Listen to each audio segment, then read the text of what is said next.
もし推理小説に出てくるようなミステリアスな死体を発見したら、あなたはどうしますか？遡ることおよそ50年前の1969年1月、アメリカマサチューセッツ州東部の都市ケンブリッジにあるアパートで女性の遺体が発見されました。被害者の名はジェーン・ブリトン。世界的な名門ハーバード大学の女学生だったんです。ジェーンは自宅アパートのベッドの上で何者かに殴り殺されていました。何より奇妙だったのは、彼女の遺体が真っ赤に染まっていたこと。しかしそれは血液によるものではなく、謎の粉にまみれていたんです。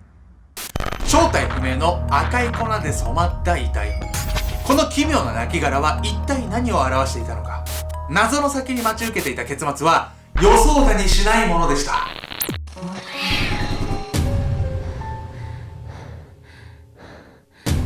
結構マジで絶対に生きてるうちに宇宙に行きたいケンちゃんです。やみやみこです。本日ご紹介するのはですね、赤い粉にまみれたある事件についてなんです。この事件に一体どんな意味が隠されているのか、皆さんもね、コメント欄で予想しながらね、動画見てもらえればと思います。遺体に巻かれた謎の赤い粉の正体について迫っていきたいと思います。レッドオーカー。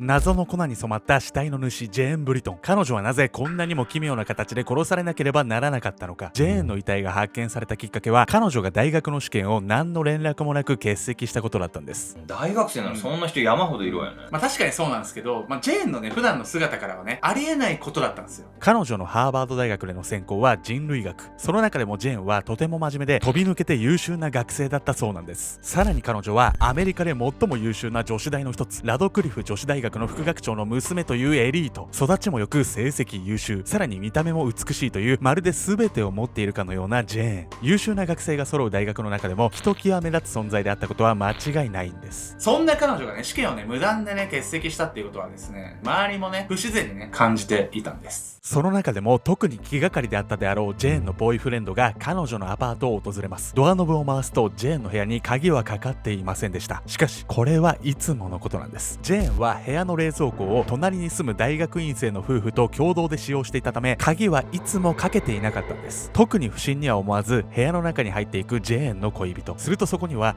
血まみれのジェーンがベッドに横たわっていたんです。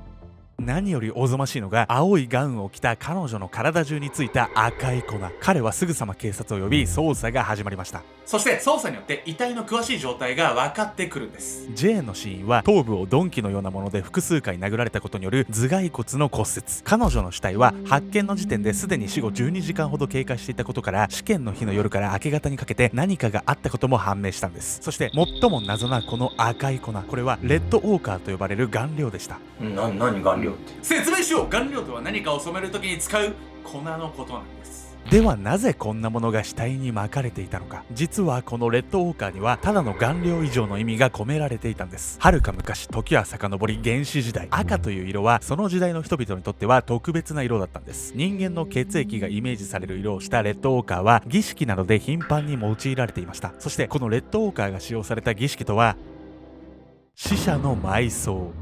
そう、人間の生き死にのイメージと直結する血液の色をしたこの赤い粉、古来から死者を弔うために遺体に巻かれていたというんです。そしてこの儀式は現代ではもうないものの、原始時代だけではなく長い人類の歴史の中、世界中の各所で見られたしきたりだったんです。何者かに殺害され、古くからの死者の埋葬と同じ方法で弔われた女学生ジェーン。なぜ彼女は殺害され、原始からの奇妙な方法で死体を弔われたのか。そしてこの得意な事件を解決する糸口を発見することはできるのか。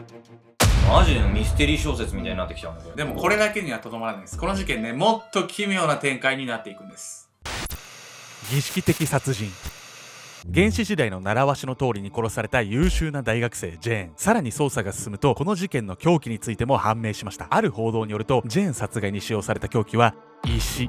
しかもただの石ではないんです。それは古代の石器だったんです。もう受験ぶりに聞いたわ。また、そういう歴史っぽいやつ。そうなんですよ。歴史とかね、民族とかね、いろんな話が出てくるんですけど、実はね、ジェーンとね、歴史、民族に無関係ではなかったんです。被害者ジェーンと古代の石器や埋葬の儀式の関係、それは彼女の学んでいる学問にありました。先ほども説明した通り、ジェーンは名門ハーバード大で人類学を専攻するとても優秀な学生。人類学とはざっくり言うと人間について学ぶ学問。その中には当然歴史的な面、文化的な面も含まれるんです。実際にジェーンも殺害される前の年の夏には同じ学生の仲間と共にイラン南部まで発掘調査に出ていました。それならなんか彼女が儀式知っててもおかしくはないわね、これ。そうなんです。そしてね、知っててもおかしくないのはね、ジェーンだけではないんです。歴史的な儀式についての知識を持つのは彼女と同じ専攻の学生や教員にも当てはまります。警察の捜査対象もこの奇妙なしきたりを知っている可能性のある人々に向けられました。つまり100人以上の学生と職員の取り調べを開始。その中には死体を発見したジェーンのボーイフレンド、隣に住む大学院生の夫婦までが含まれます。そして入念な取り調べと捜査の結果、警察は犯人を発見できなかったんです。なんでだいぶ限られるじゃない。見つかるでしょ。証拠がね見つからなかったのはもちろんなんですけど、彼女のね周りにはね容疑者がいなかったのにはもう一つのある理由があったんです。大学関係者の中からジェーン殺害の容疑者が見つからなかった原因の一つ、それは動機でした。成績優秀、容姿端麗で性格もいい彼女に恨みを持つ人間など大学には存在しなかったんです。特にこんなに残虐で奇妙な方法で殺害をする理由など皆目見当もつかなかったんです。ここまで完璧すると嫉妬もできないわね、これ。そしてね、このままね新しい証拠もね見つからなかったんです。証拠も見つからず犯人が現れることはありませんでした。こうしてこのまま事件は迷宮入りに。月日が流れるうちにジェーンの両親も亡くなってしまい、この奇妙な遺体で世間を騒がせた事件も人々から忘れ去られていったんです。しかし数十年の時を経て事件は新たな動きを見せていきます。謎のままなのこれ。すごいなんか消化不良みたいな感じなんだけど。一旦ねこう迷宮入りになっちゃうんですけど、安心してください。50年も経ったんで、もうね今はね別の見方がねできるんです。レッドウォーカーの真実。事件から50年が経ち、誰もが忘れていた2017年、この事件に大きな動きが見えたんです。実はこの奇妙な事件の真相をつかむため、とある私立探偵が事件ファイルの公表を求める運動を展開したんです。そしてこの運動の影響もあったのか、警察に対して検察がこの事件ファイルの公表を公式に要望したんです。何この私立探偵誰よ。正体はね分かんないですけど、結構奇妙な事件だったんで、あれだけね月日がね経ってもね、この事件調べたいっていうね人がねいたんだと思うんですよね。ファイル公表にあたり、この50年前の事件が再び捜査官の目に入ることに。そして事件当時はできなかったあることをすれば新たな証拠を得られる可能性が浮上したんです。そのあることとは DNA 検査。証拠に残された DNA を調べることで当時現場にいた人間が判明するかもしれない。そしてもちろん事件を未解決にしておくのは警察にとっても名誉に関わります。早急に DNA 検査は実施されました。そして検査の結果、現場の DNA がある人物のものの可能性が高いことが判明。誰もあの変な儀式した人すごい誰か気になるんだけど。それがねまさかの人物だったんです。現場に DNA が残されていた人物、それは事件のあったジェーンの家の近くに住んでいたマイケル・サンプターという男でした。誰？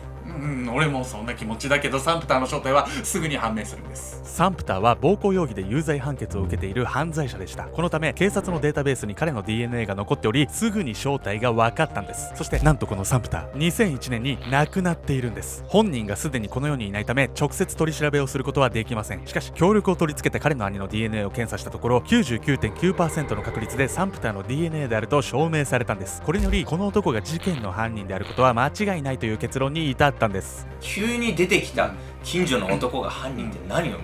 石器とか儀式とかやってたじゃない。そういう関連の人だったんじゃないの？実はねそれにもねはっきりと結論が出たんです。この事件を有名なものにした死体に巻かれたレッドウォーカーの謎。結論は単純なものでした。人類学専攻のジェーンが研究のために家に置いていたレッドウォーカー、これが彼女と侵入してきたサンプターが揉めたことで部屋中にばらまかれた。ただそれだけのことだったんですじゃあ事件とあの儀式何も関係なかったってこと？そうなりますよね。でもね他の謎もねあっさりと解決していくんです。凶器として使われた古代の石器、これもジェーンの家にあってもそれほどおかしいものではないんです。暴行しようとして暴れたジェーンをおとなしくさせるため、ただ近くにあった殴れそうなものとしてサンプターが掴んだもの、それが偶然古代の石器だったというんです。なんだそれ。当時のメディアの報道はこの古代の儀式がなされた奇妙な事件をとてもセンセーショナルに取り上げました。そしてそれを見た人々も何かミステリアスでドラマチックなイメージを膨らませていってしまったんです。そして警察まででも奇妙な事件現場のイメージに引っ張られ、現代技術を使うまで真相にたどり着くことができなかったんです。見た目の強烈なイメージに引っ張られると、何か大切なものを見逃してしまうのかもしれません。